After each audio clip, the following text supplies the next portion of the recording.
Hi und herzlich willkommen zu einem neuen Abenteuer von uns. Hi, ich bin Christine. Ich bin der Marian, hinter uns fließt die wunderschöne Kyll und diese werden wir im folgenden Video mit euch zusammen befahren.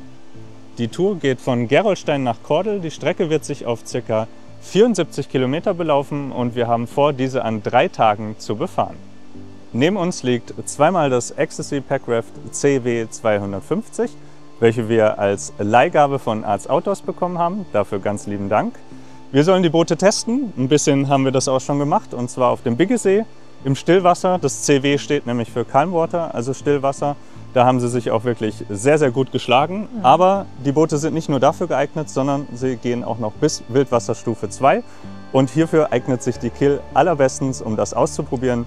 Denn auf der Kyll erwartet uns überwiegend Wildwasser 1 bis 1+, aber partiell, und so viel können wir schon mal sagen, das wird auch definitiv so sein, auch Wildwasser 2. Für euch startet die Tour natürlich gleich bei Tag 1. Zum Zeitpunkt dieser Aufnahme haben wir aber schon den Morgen von Tag 2. Die Nacht haben wir wie immer draußen verbracht, unter unserem Tarp, das steht da vorne. Und auch das wird natürlich ein wichtiger Part dieses Videos sein. Wie immer bei uns gehört nämlich auch das Leben in der Natur dazu. Aber der Fokus steht diesmal definitiv auf dem Fluss und den Booten. Und wir können jetzt schon mal sagen, uns hat es bis hierhin sehr, sehr viel Spaß gemacht. Darauf könnt ihr euch auf jeden Fall freuen und auch der restliche Teil verspricht nochmal viel Action. Und für euch geht es direkt nach dem Intro los, also bleibt unbedingt dran.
Da vorne kommt das erste Wehr bei höherem Pegel fahrbar.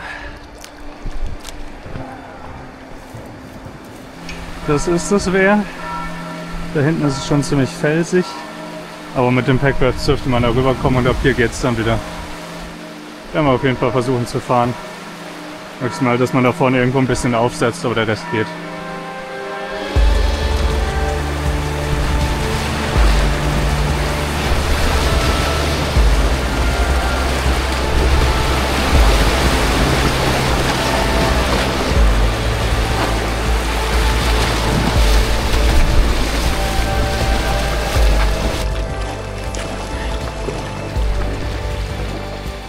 Wir sind gerade eingewassert in Gerolstein, unter der Brücke direkt am Bahnhof. Man kann auch von Kordel, unserem Ziel, nach Gerolstein gut mit dem Zug fahren. Und ansonsten gibt es auch an beiden Stellen viele Parkplätze, wo man das Auto abstellen kann. Also mit dem Auto könnte man auch fahren. Wir haben jetzt gerade hier einen Pegel von 75 bei der Messstation Densborn, ne? Bei der Messstation Densborn, Pegel von 75. Mindestpegel für Kajaks ist 65 und für Kanus Verdi 75 auch, wie wir jetzt gerade haben. Das ist eigentlich schon fast ein bisschen wenig Wasser, also empfohlen sind 80. Aber mit den Packrafts geht das ganz gut, die haben ja quasi keinen Tiefgang. Da kann man auch mal sowas fahren.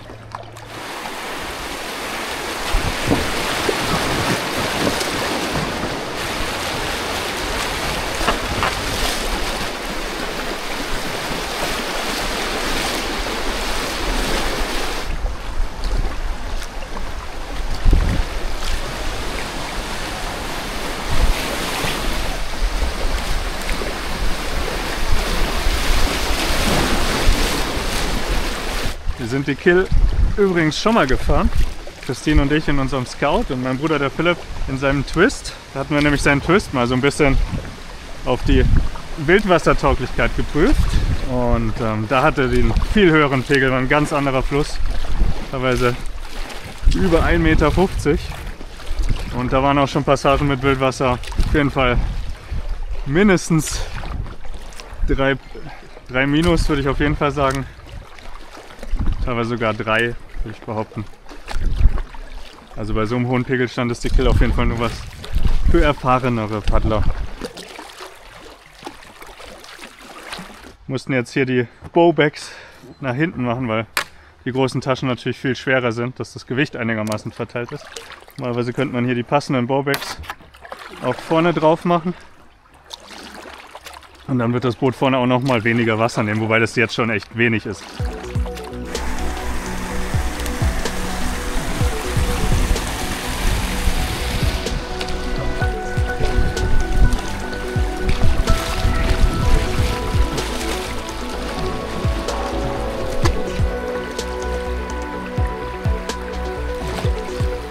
Ja, ein bisschen mehr Wasser dürfte es schon sein. Regen, walte deines Amtes.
Vorne kommt noch mal eine Rampe.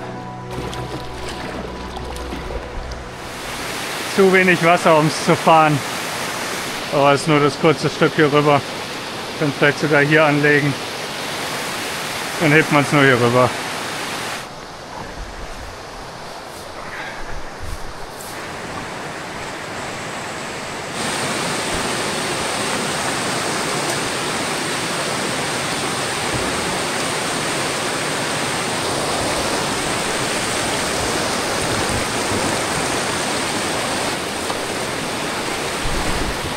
Sehr gut. Besser als ich. Ich habe aus deinen Fehlern gelernt.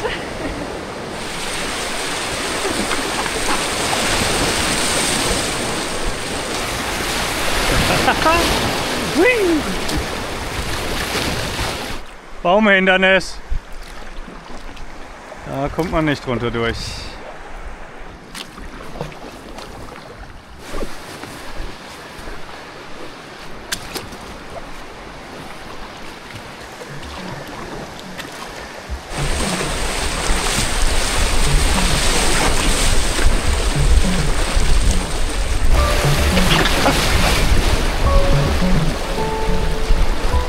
Ui!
falsche Stelle erwischt. Auf den Stein aufgelaufen. Da drüben links wäre besser gewesen. Vorne müsste irgendwo noch mal ein Wehr kommen. Ist auf jeden Fall fahrbar. Halt nur viel aufsetzen. Da vorne kommt man wahrscheinlich gar nicht durch. Einfach mal dann da reinfahren. Dann hier geht's wieder. Da rein in das Becken, hier runter, da runter, da runter. Und dann da hinten durch.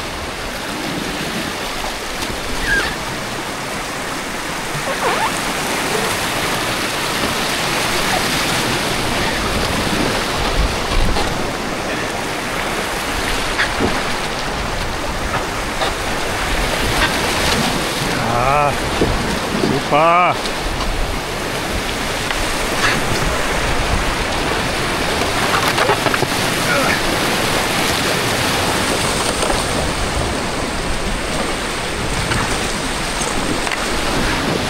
So, ja, eins nicht erwischt, der Rest ging, hier wird es nochmal eng.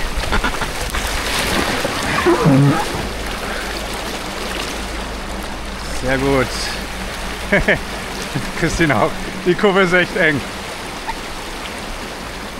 Ja, sowas geht mit kleinen, schönen, schnuckligen Packrafts echt super gut. Die sind extrem wendig, fahren sich wirklich gut. Also, obwohl die ja eigentlich Calm Water ihren Fokus auf dem Stillwasser haben. Muss ich sagen, auch auf dem Fluss ist hier bis Wildwasser 2 gar kein Problem, ne? Ja. Fährt sich echt gut. Ui, was kommt denn da? Das ist ein Einfluss, ne? Ich glaube, da fahre ich mit Absicht rein, ne? Mach das.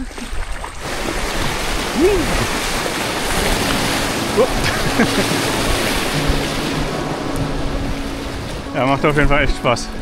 Schöner Fluss, tolle Boote. Tolle Tour, möchte ich jetzt schon mal sagen.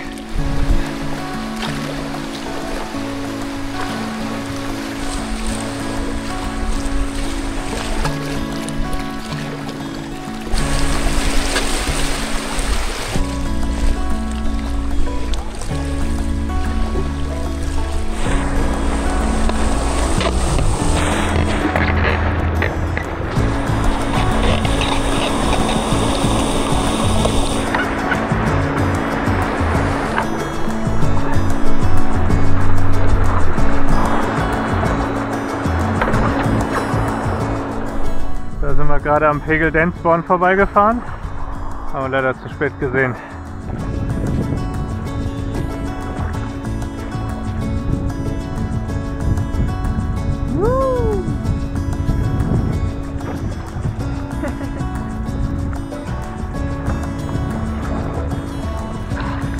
Uiuiui.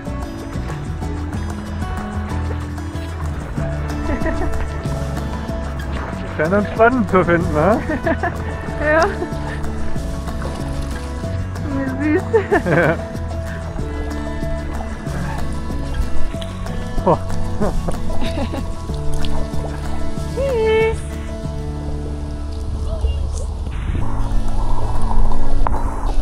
Wer? Da links, das konnte man beim letzten Mal auf jeden Fall nicht fahren. Deswegen hat man nochmal hier angeguckt. Frisch gemähter Weg hier. Das ist das Wehr. Beim letzten Mal war das hier alles komplett überspült. Und eine ordentliche Stufe. So ist es natürlich auch nicht fahrbar. Aber man kann hier bei dem Wasserstand auf jeden Fall bis vorne ranfahren. Und dann hier runter eben. Und wie gesagt, so still wie jetzt. Hier links ist es auch nur bei so einem niedrigen Pegelstand. Weißt du noch, wie es hier runter ging? Wie rüberschoss? Also als wir hier waren, ich würde mal schätzen, irgendwo so bis hier, irgendwo war auf jeden Fall das Wasser und hier war natürlich dann eine riesige Walze.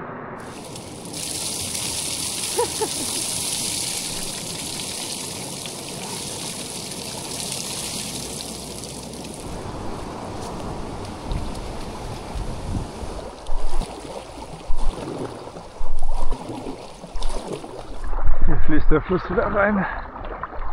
Rechts die Abzweigung von dem Wehr.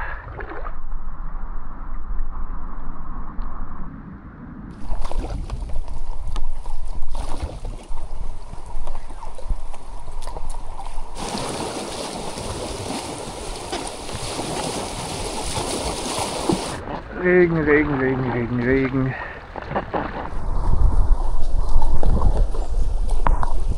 Vorne könnte nochmal ein Wehr sein. Müssen wir uns auch erst angucken.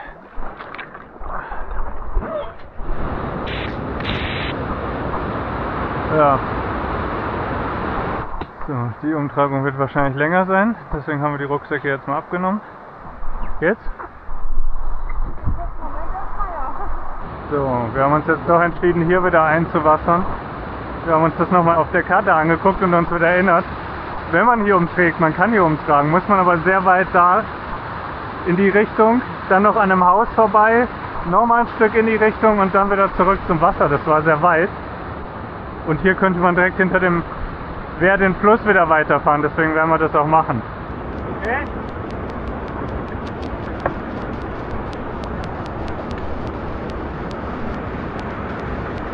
Boote wieder beladen. Da sind wir gerade runter.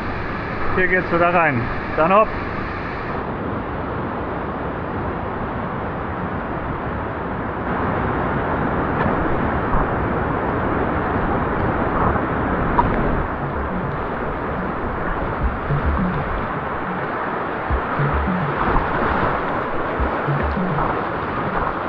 Hier an dem Gebäude hätte man noch vorbeitragen müssen, so was zumindest beim letzten Mal, weil hier alles abgesperrt ist mit Zäunen. Hier, wo die Enten rauskommen.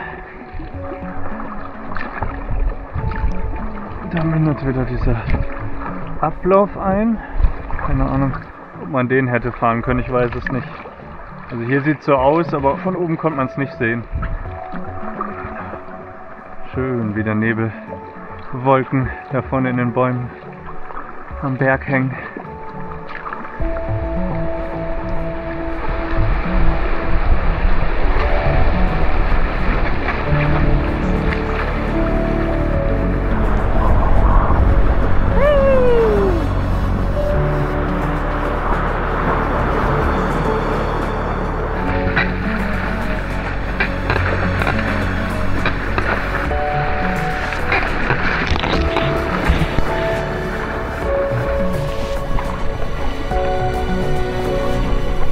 Hier ist echt schön, viel Natur. Irgendwo da vorne hatten wir uns auch eingetragen, wäre ein möglicher Lagerplatz gewesen. Aber wir fahren noch ein Stückchen, es wird zwar langsam spät, aber so eine halbe bis eine Stunde können wir noch.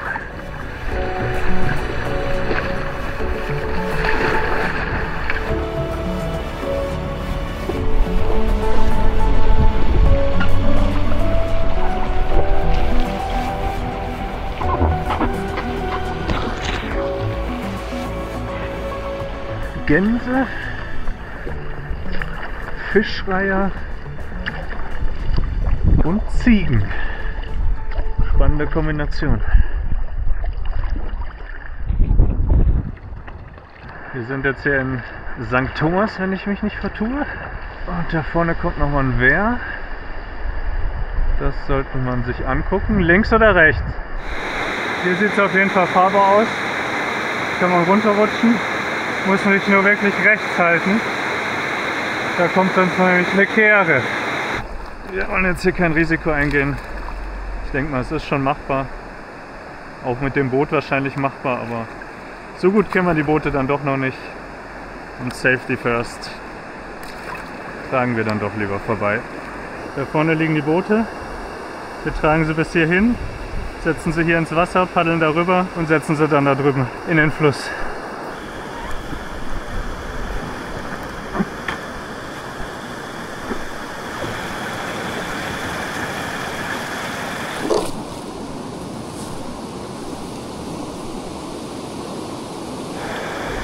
Ja, es wäre wahrscheinlich gegangen da drüben. Aber lieber so als andersrum. Eine flache Rutsche, keine große Kehre, hätte man fahren können.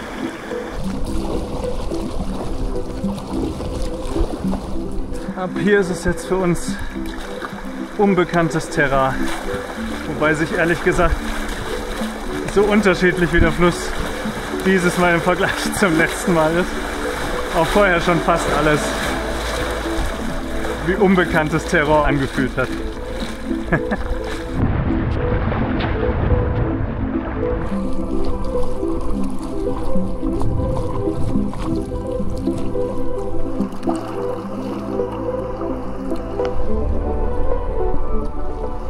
uns nochmal eine Markierung gesetzt.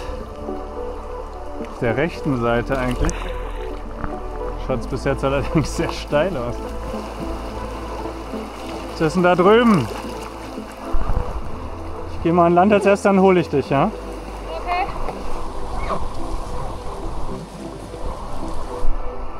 Sieht doch aus, als wäre es zum Lagern gemacht hier. Perfekt. So, wir gehen jetzt noch ein Stückchen hier rüber, da hinter dem Busch, weil hier stehen ein paar tote Bäume drin. Und da vorne ist man vor denen auf jeden Fall geschützt. Stehen weit genug weg dann. Aber hier ist zu gefährlich, wenn da einer von den toten Bäumen umkippt. Boote lassen wir hier liegen. Dass wir dann morgen auch hier wieder einwassern können, das können wir da vorne nicht. Hier wäre zwar ein bisschen schöner gewesen am Wasser, aber da vorne ist auch okay, ist auch noch ein Platz. Zeigen wir euch natürlich gleich auch noch.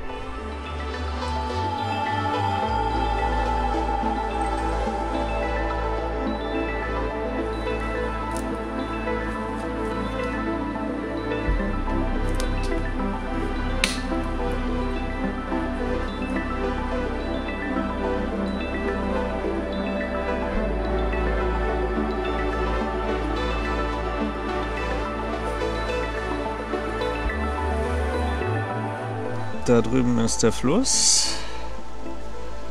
In diese Richtung liegen die Boote. Wenn man hier ganz hinten durchguckt, sieht man noch ein ganz kleines bisschen Licht am Himmel. Aber wir haben schon 8 Uhr und dementsprechend ist es jetzt dunkel, sodass wir wieder mit Kameralicht arbeiten dürfen. Wir werden uns jetzt ein leckeres Essen zubereiten. Heute ausnahmsweise mal ohne Kochen zubereiten. Trotzdem wird es sicherlich sehr, sehr lecker werden. Es gibt einen Nudelsalat. Die Nudeln haben wir schon vorgekocht und der Rest, der wird jetzt noch frisch geschnippelt und zusammengemischt. Nudeln, Tupperdose und Schüssel in einem. Mais, den kannst du gleich abgießen. Tupperdose und Schneidebrett in einem. Auch sehr, sehr praktisch.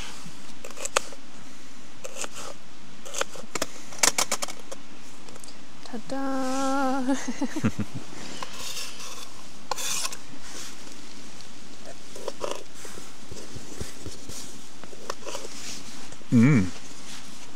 Gut? Mhm.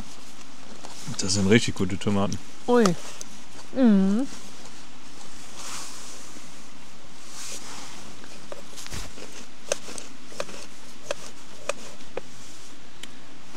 Die ganze Dose oder behält man ein bisschen was zum Knabbern Zum sicher? Knabbern kann man gerne was drin behalten. Sehr gut.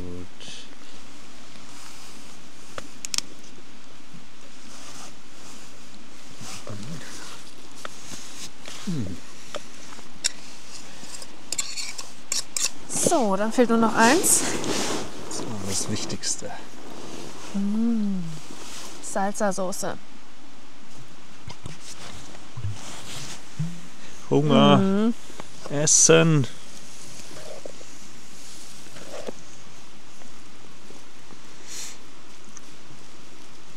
Und das ist noch ganz viel da.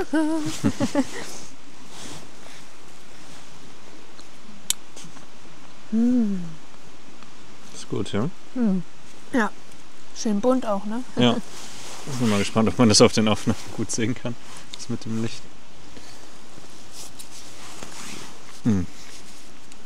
Wie in der Erinnerungsplatte. Genial.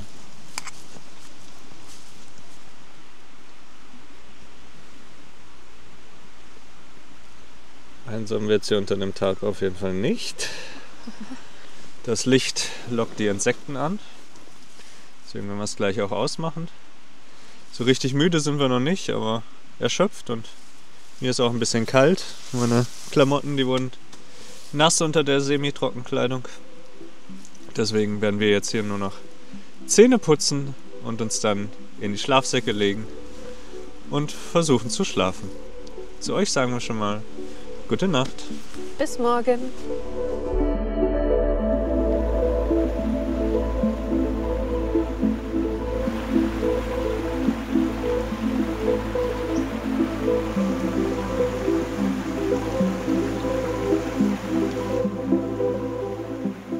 Moin moin. Morgen. Heute für uns absolut untypisch und ehrlicherweise gesagt auch das allererste Mal hier draußen. Gibt es einen kalten Kaffee. Ja, man kann Instant-Kaffee auch mit kaltem Wasser anrühren und Extra getestet zu Hause. schmeckt genauso, nur kalt. Das ist tatsächlich der eine Unterschied, ja. Wie kalt? So kalt wie halt das Wasser ist, ne? Ja, Und das lag ja draußen. lag draußen. Die Luft hatte heute Nacht laut meinem Thermometer 9 Grad. Also ja, gar nicht so kalt. Was wir auch gemerkt haben, haben wir unseren Carinthia G180 tatsächlich geschwitzt heute Nacht, sodass man die oben aufmachen musste, Arme raus. Also von den Dingern sind wir echt immer wieder begeistert. Die sind wirklich total warm, kuschelig. Das sind echt tolle Schlafsäcke. Heute geht's weiter. Wir haben gestern knapp 25 Kilometer geschafft, ne? 25 ziemlich genau, ja. Ja. Um 11:30, kurz nach 11:30 sind wir losgekommen. Wir mussten ja erstmal noch mit dem Auto hierher fahren und dann von Kordel nach Gerolstein kommen. Deswegen sind wir verhältnismäßig spät losgekommen, dann aber an sich ganz gut durchgekommen. Ich würde sagen, mit der Strecke gestern kann man zufrieden sein. Das passt schon, waren ja auch viele Umtragungen dabei. Immer wieder mal gucken. Geht zwar mit dem Packrafts an sich schneller als mit unserem großen Scout oder damals noch mit dem Seawave, aber trotzdem kostet so eine Umtragung natürlich immer Zeit. Und das ganze andere Equipment ist ja auch nicht federleicht, das muss man ja auch mal durch die Gegend tragen. Aber ist schon trotzdem deutlich angenehmer mit den Packrafts. Ja, in dem Sinne trinken wir jetzt noch unseren kalten Kaffee und ja, bauen dann auch so schnell wie es irgendwie geht ab und paddeln weiter.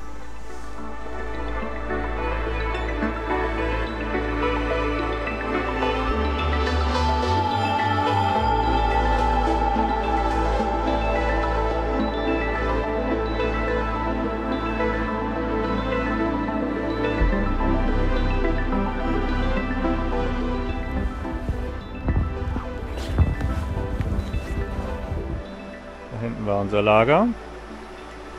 Christins Tasche ist jetzt deutlich leichter, da Wasser und Essen raus ist. Deswegen wird sie es heute mal probieren mit der Tasche hinten und dem Bowbag vorne, so wie es eigentlich gehört. Der passt sich zwar nicht perfekt ans Boot an, weil da unser Kamerakoffer drin ist und der sehr steif ist, aber mal schauen, ob das so ein besserer Spritzschutz ist. Mein Boot wieder so beladen wie gestern, weil meine Tasche entsprechend voll ist. Und so paddeln wir jetzt los.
Sehr, sehr idyllisch hier. Also bis jetzt auf jeden Fall der schönste Teil der Tour.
ist auf jeden Fall eine schöne Rutsche, lässt sich fahren.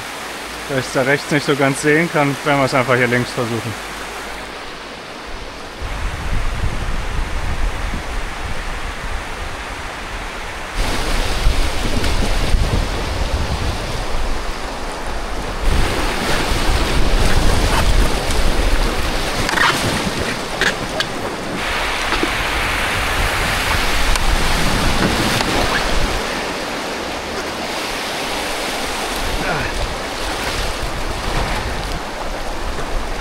Hier links ist ein Campingplatz und am Ende von dem Campingplatz ist ein Drahtseil oder sowas gespannt.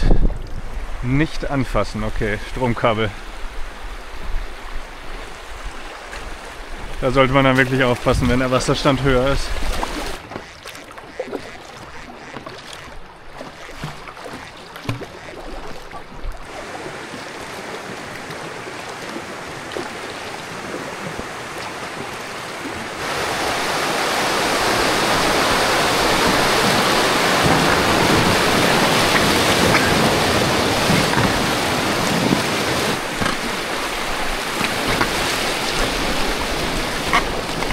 Ein Reh. Da vorne, ein Reh am Ufer.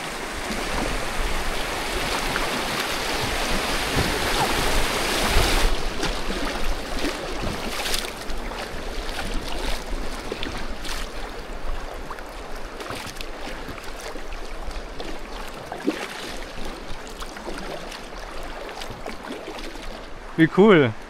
Es hat richtig lange gebraucht, bis das uns bemerkt hat. Ich bin richtig nah dran gekommen. Ja. Also hier ist echt was los, ne? Das spricht für die Natürlichkeit des Flusses, Ja, die Idylle, die man hier noch hat. ist auf jeden Fall wirklich viel los. Ja, das stimmt. Ja, ist auf jeden Fall fahrbar. Hier kann man runterrutschen. Oder hier. Ist halt nur flach, wir werden wieder aufsetzen.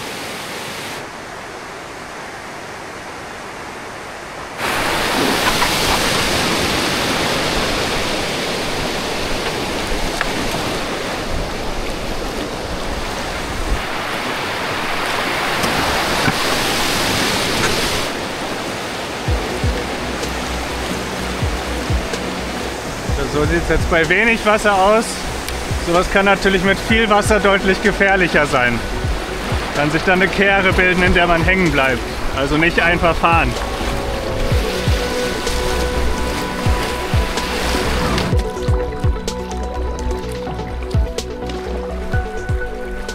Über den kommt man drüber.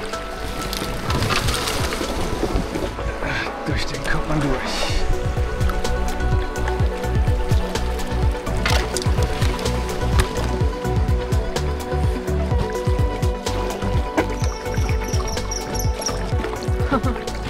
Hier geht wieder ganz schön was ab.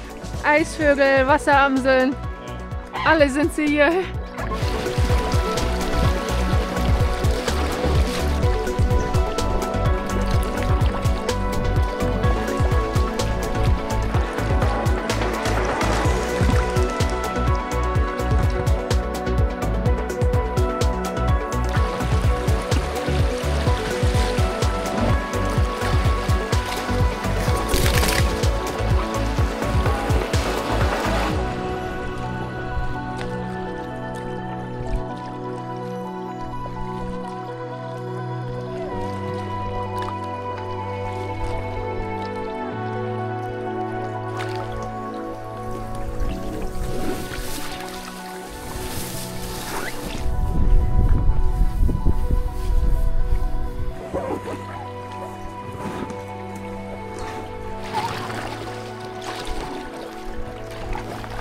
Hier war eigentlich nichts angezeichnet, aber das sieht nach einem krassen Höhenunterschied aus, wenn man sich die Bäume da hinten anguckt.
vorne kommt die Autobahnbrücke und dann darunter sollte noch mal was sein, ne?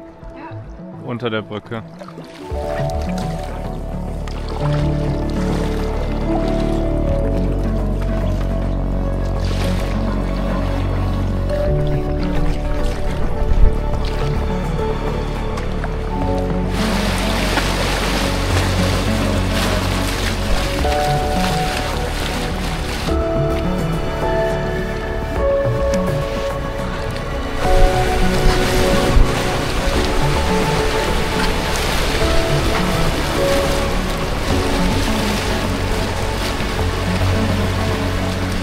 Ich fahr links. Gut, dann fahre ich rechts.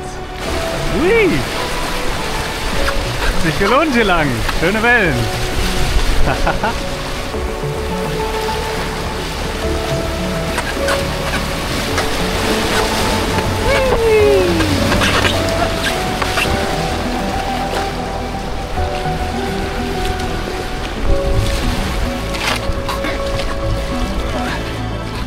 Leider zu wenig Wasser, das wäre alles deutlich spaßiger. Ja, Mit 10, 15 Zentimetern mehr Pegel.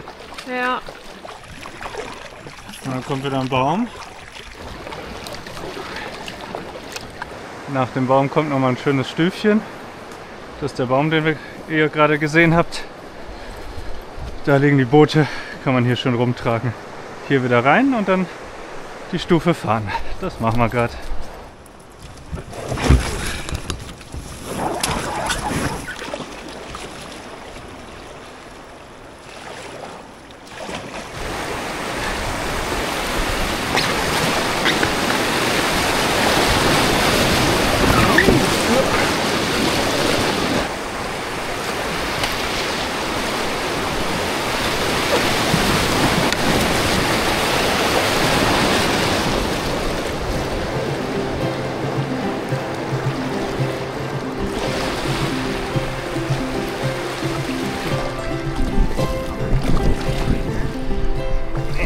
Hey, Hey!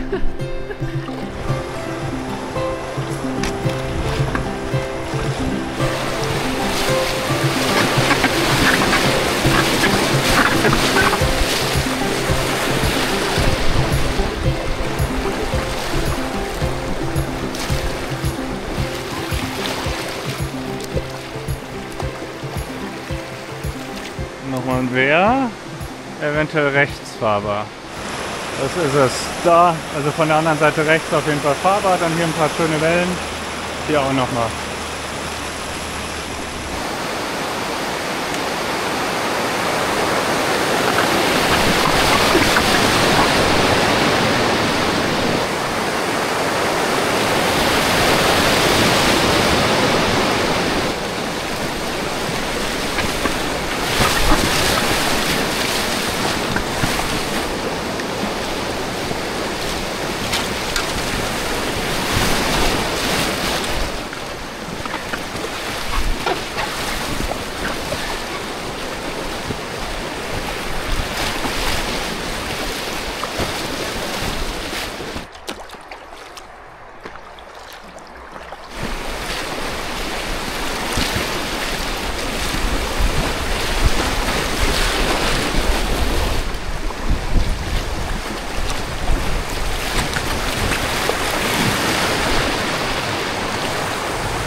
Schön!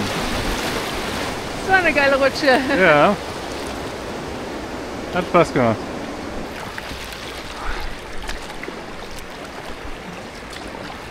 Da vorne nochmal ein Wehr. Stauung links sieht man schon. Und es soll eventuell rechts fahrbar sein. Das ist es. Und wie angegeben, hier rechts auf jeden Fall fahrbar. Ganz rechts, da ist eine so eine kleine Schleuse. Da wird mal hier mit dem Bug reingedrückt und dann kann man der Strömung nach.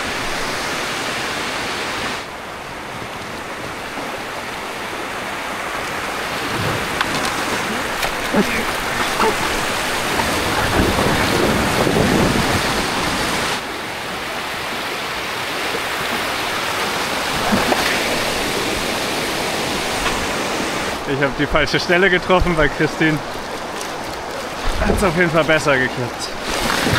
Und dann habe ich nicht aufgepasst.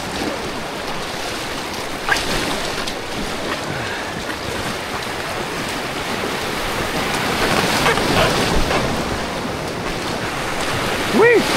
Wuhu!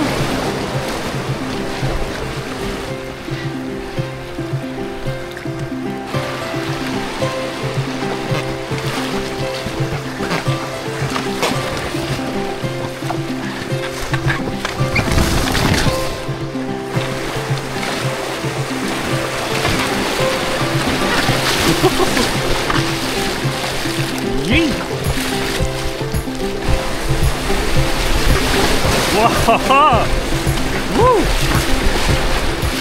Und wer ohne Angabe opferbar?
Hab dich vermisst.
Vielleicht durch das erste, aber ich glaube, da hinten liegt auch was. Ganz links, meinst du? Ja, ja, genau. Ja, hier liegt auch was.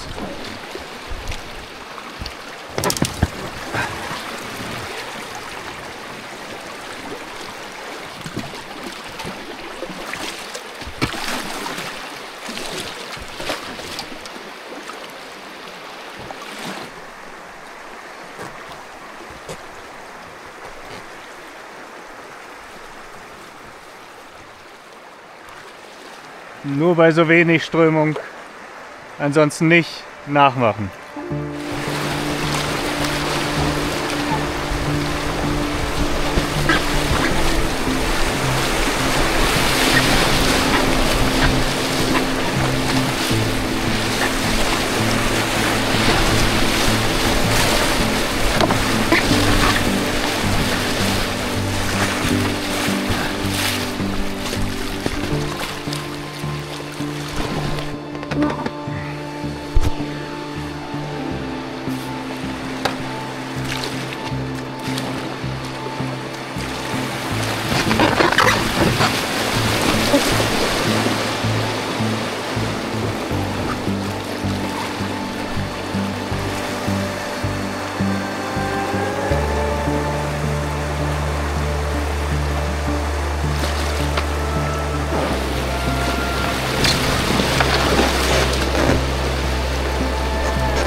Bitteschön. Entschuldigung.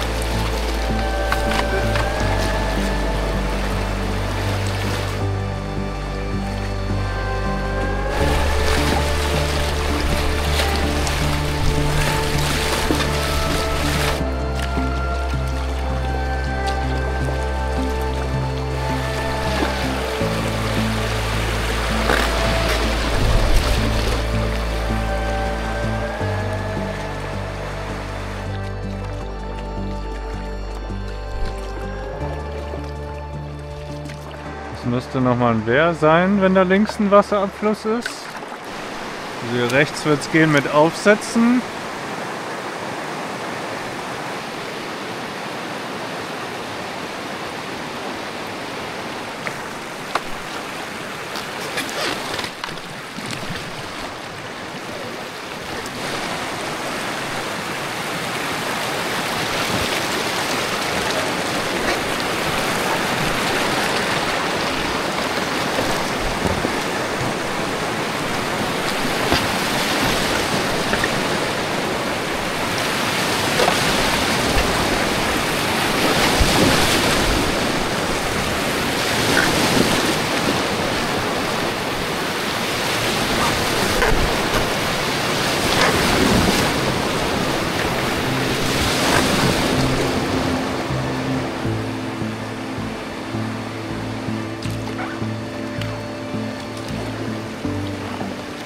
Also die Straße, die hier rüber geht, die führt zu dem Ort Speicher. Allerdings der Bahnhof Speicher, falls man da aussteigen möchte, der kommt gleich irgendwann erst noch. Ab hier können wir jetzt langsam nochmal anfangen, uns noch einen Schlafplatz umzusehen. Da vorne kommt nochmal ein Wehr. Das soll wieder eventuell fahrbar sein.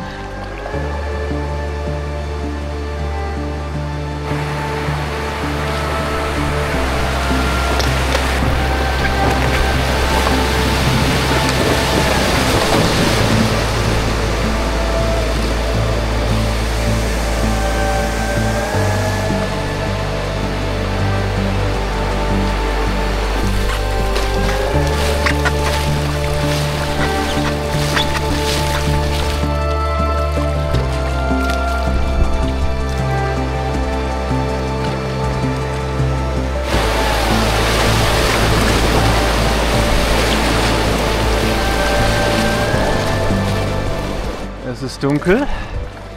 Wir brauchen dringend einen Schlafplatz.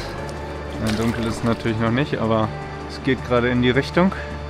Und wir wollen auf keinen Fall noch auf dem Wasser sein, wenn es wirklich dunkel ist. Deswegen gucken wir uns jetzt hier mal ein bisschen intensiver um.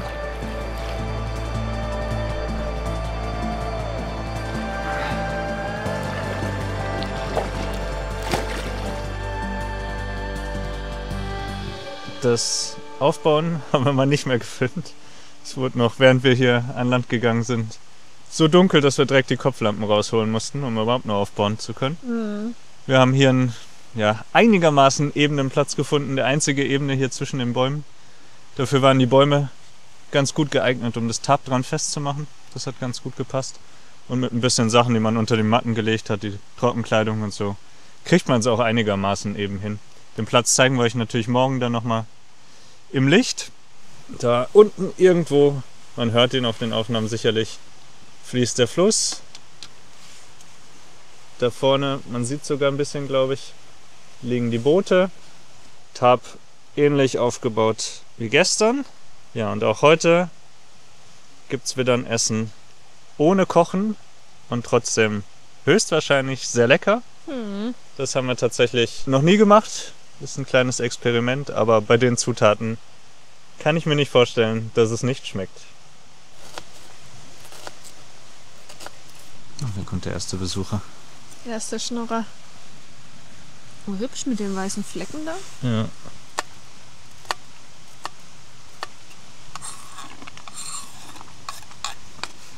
Hühnchen. Schon gekocht, gekauft. Salat und 2 halbe Tomaten. Also eine ganze.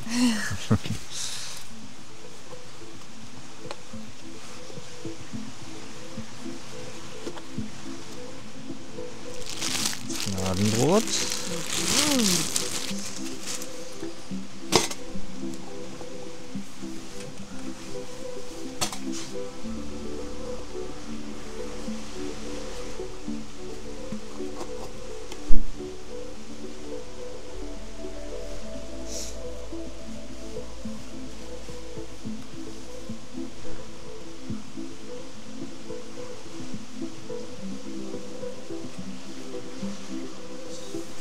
Sieht schon verdammt gut aus. Mhm. Jetzt Soße drauf. So, oder? Ja.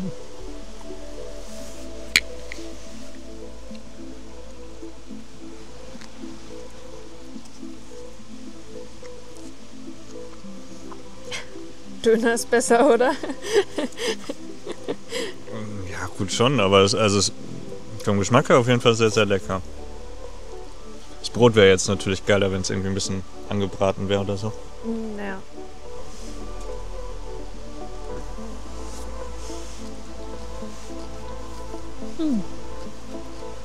Wirklich nicht schlecht. Schmeckt gut, ne?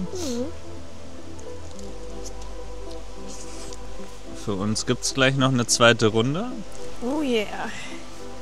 Für euch endet der Paddeltag aber jetzt hier, denn wir werden die zweite nur noch aufessen, Zähne putzen und dann schlafen gehen. Denn heute ist es sogar noch mal ein bisschen später, als es das gestern war, und gestern sind wir dann auch alle beide überraschend schnell eingeschlafen. Ich glaube, so früh bin ich in meinem ganzen Leben noch nie eingeschlafen.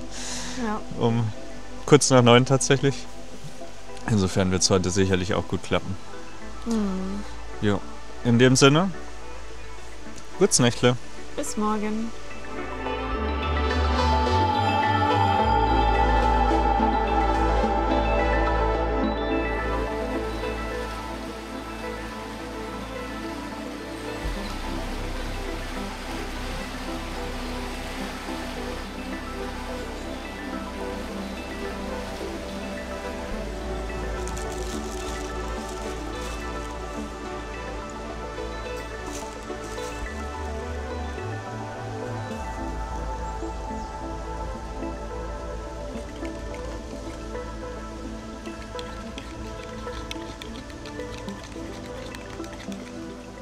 Moin, moin. Morgen. Kalter Kaffee am Morgen vertreibt Kummer und Sorgen. Nur nicht die, die mit Kälte zu tun haben, weil wärmen tut er leider nicht. Wir haben heute Nacht beide ein bisschen gefröstelt. Es war auch kälter mit 5 Grad tatsächlich nur noch. Wäre für die Schlafsäcke normalerweise kein Problem gewesen, aber wir sind aufgrund der leider nicht sehr ebenen Oberfläche immer beide nach unten gerutscht und dann auch immer wieder aus den Schlafsäcken raus. Und ja, wer draußen pennt, der kennt das, wenn man einmal richtig durchgefroren ist, dann wird man im Schlafsack so schnell auch nicht mehr warm. Deswegen war uns beiden heute Nacht ein bisschen kalt, aber jetzt kommt die Sonne raus und es wird schon wieder besser, ne? Der Pegel ist leider noch mal ein bisschen gefallen. Sind jetzt immer so um die 70, Tendenz weiter fallend. Wir haben gestern 36 Kilometer geschafft, ne? Ja. Und heute haben wir dann noch 13 Kilometer. Das heißt, das sollte auf jeden Fall easy peasy machbar sein. Wir werden natürlich noch mal wahrscheinlich ein bisschen mehr am Bodenkontakt haben als jetzt die letzten beiden Tage. Und da war es mir tendenziell schon ein bisschen zu viel. Also ein höherer Pegel wäre echt cool gewesen. Aber es hat trotzdem auch echt viel Spaß gemacht. Viele Wehre, die man vielleicht nur deswegen fahren konnte. Und ich glaube auch so der ein oder andere Abschnitt, wo wir ein bisschen mehr Wildwasser hatten, der wäre mit mehr Wasser gar nicht so viel Wildwasser gewesen, wenn die Felsen richtig überspült gewesen wären. Also ich glaube, dass wir den einen oder anderen 1+er, 2-, 2er Abschnitt vielleicht sogar gerade nur wegen dem wenig Wasser hatten. Aber ist immer schwer zu sagen. Der Fluss sieht bei jedem Pegel anders aus, so wie jeder Fluss.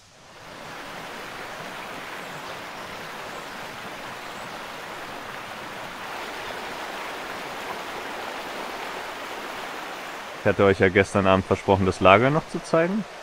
Da hinten liegt mein Boot, Christines Boot. Die haben wir hier hochgezogen. Ist in echt steiler, als es auf der Kamera aussieht. Jetzt nicht gerade der beste Platz fürs Anlanden, aber ansonsten, wenn man mal den Müll, der da hängt, ausklammert, echt wunderschön. Bevor irgendjemand fragt, warum wir nicht immer an diesen flachen Stellen anlanden. Wir sind meistens voll mit Brennnesselfeldern und wir wollen ja auch mal ein bisschen geschützt nächtigen. Hier geht es direkt den Hügel hoch und hier steht das Tarp. 1, 2, 3 Bäume fest und die beiden Bäume hier, der und der, die sind direkt so weit auseinander gewesen, dass es perfekt gepasst hat für das Tarp. Also das ist wirklich genau auf 1 cm hier mit der Schnur. Auf der anderen Seite sieht es genauso aus. Und hier einmal nach oben gespannt, dass das Dach noch ein bisschen höher kommt. Und dann hat man hier ein schönes Dach, das man auch einfach in der Höhe variieren kann. Also wenn es jetzt regnen, stürmen würde, dann könnte man das auch noch ein bisschen runterziehen.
Dann auf geht die wilde Fahrt.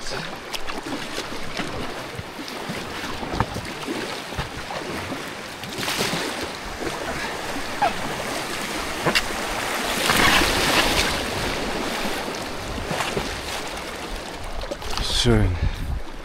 Der Sonne vor allen Dingen. Richtig idyllisch hier. Ein paar Meter gepaddelt. Gegen die Sonne sieht man fast nichts. Sonnenbrille auf.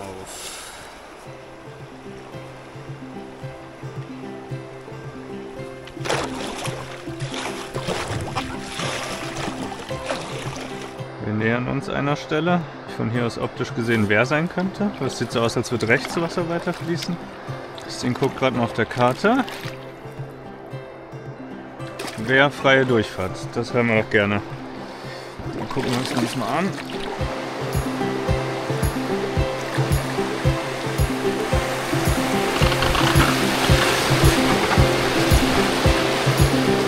Bis hierhin. Ah, easy.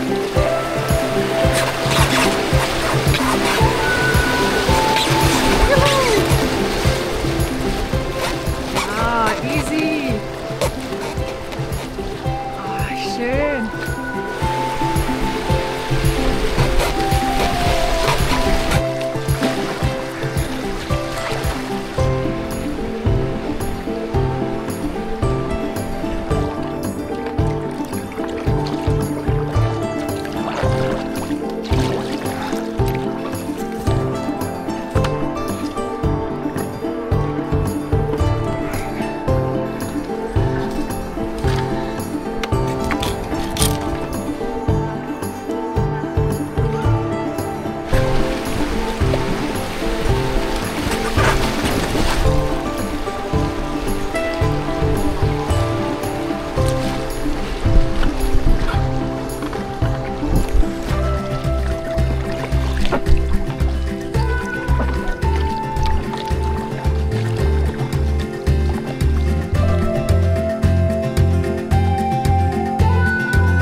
Das nächste wäre, ne?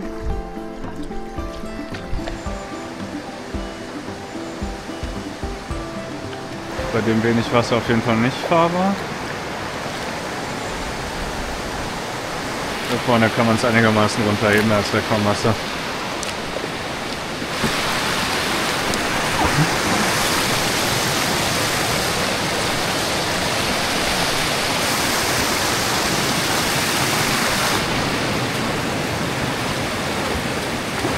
Mit ein bisschen mehr Wasser fahrbar, würde ich behaupten. Deutlich mehr Wasser gefährlich.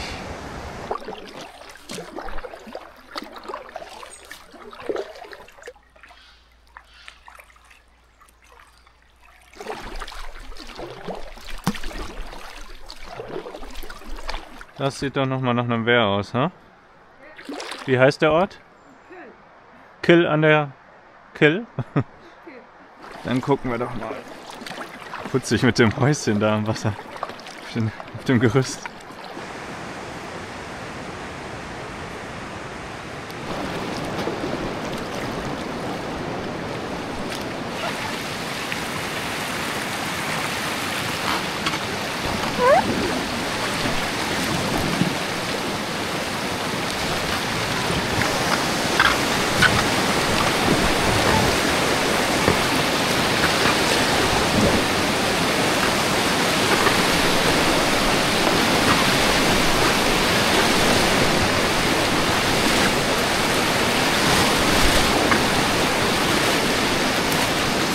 Also die linke Seite ist schon die richtige. Mit ein bisschen mehr Wasser auf jeden Fall. Dann wahrscheinlich auch gut fahrbar. Bei deutlich mehr Wasser natürlich auch. Möglicherweise gefährlich.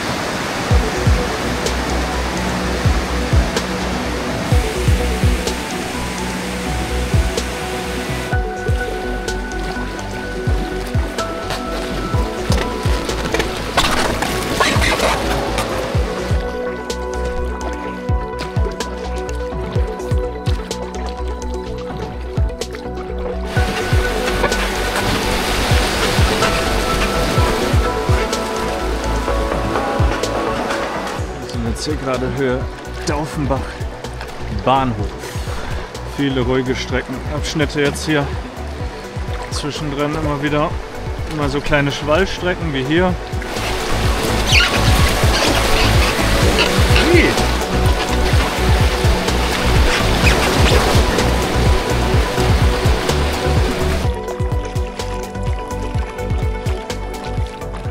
Schön mit der Felswand da.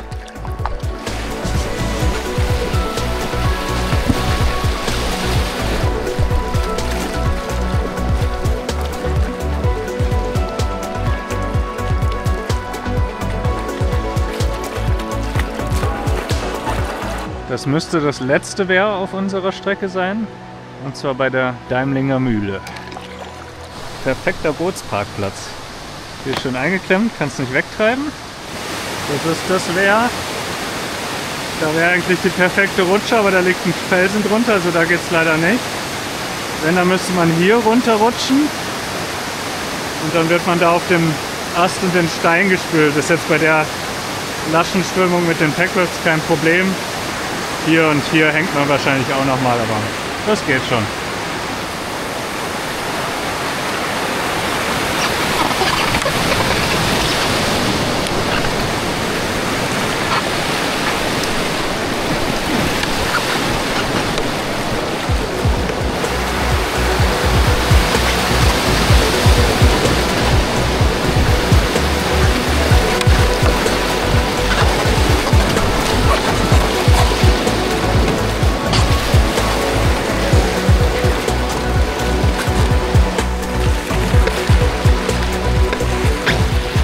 Schon wieder positiv überrascht. Also mit diesen kleinen, wendigen, leichten Packrafts lassen sich solche Sachen echt super machen.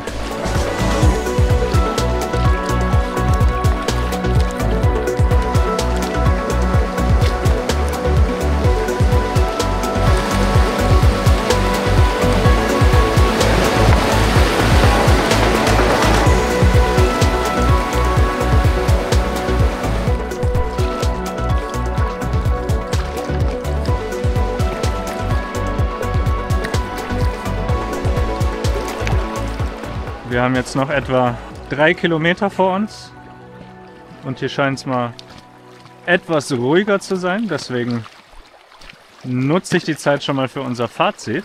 Das Video ist natürlich trotzdem an der Stelle noch nicht vorbei und wen das Fazit nicht interessiert, unsere Videos haben immer Kapitelmarkierungen, ihr könnt es also einfach überspringen und den Rest der Tour weiter gucken.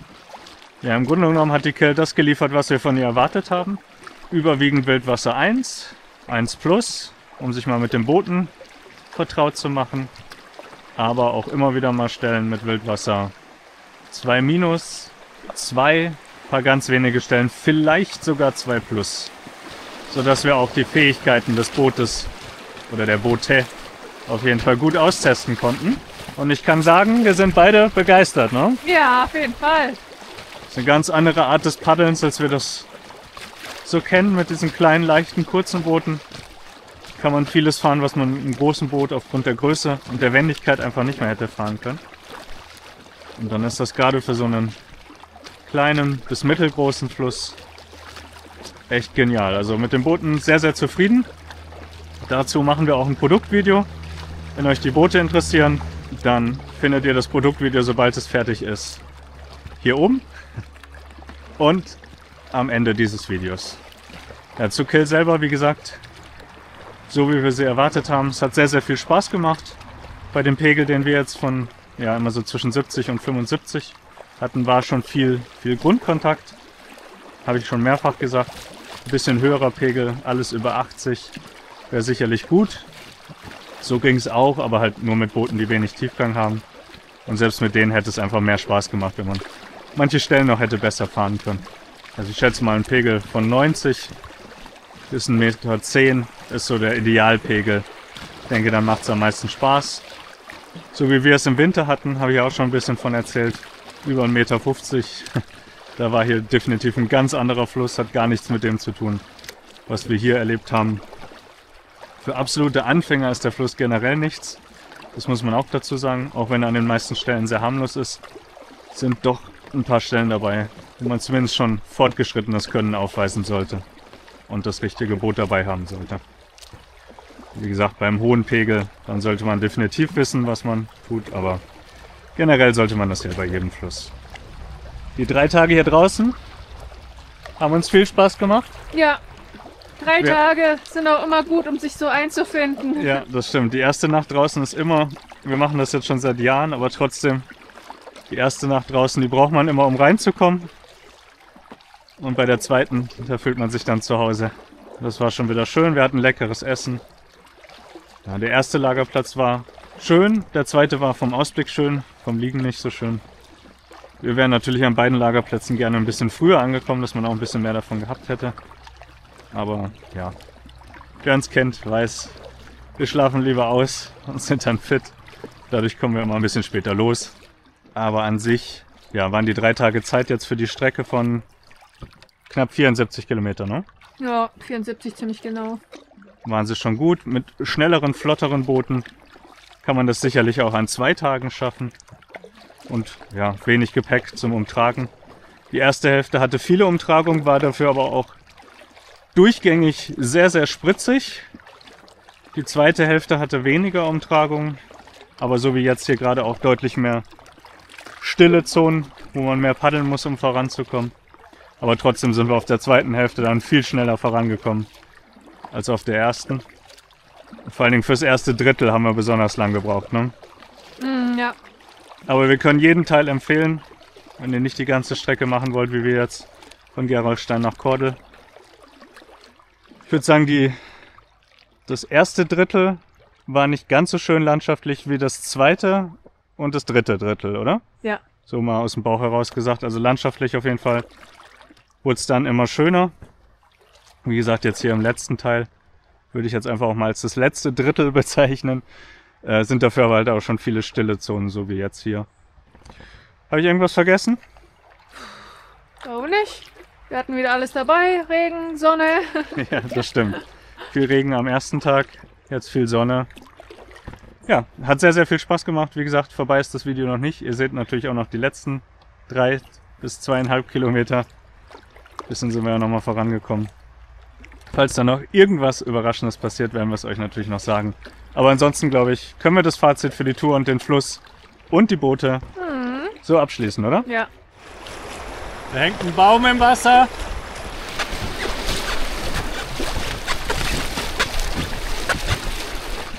Ein Baum ist gut. Ich dachte nur einer raus. Hey.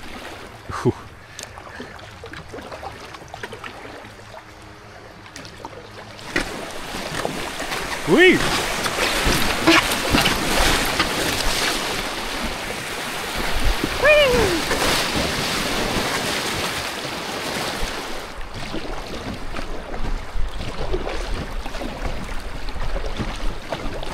Da oben links an der Straße ist es das Ortsschild Kordel.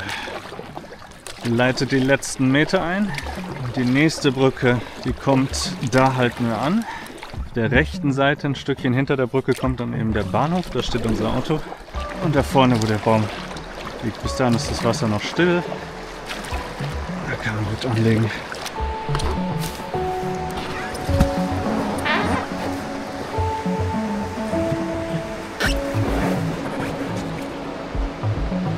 So, Befahrung abgeschlossen. Yay.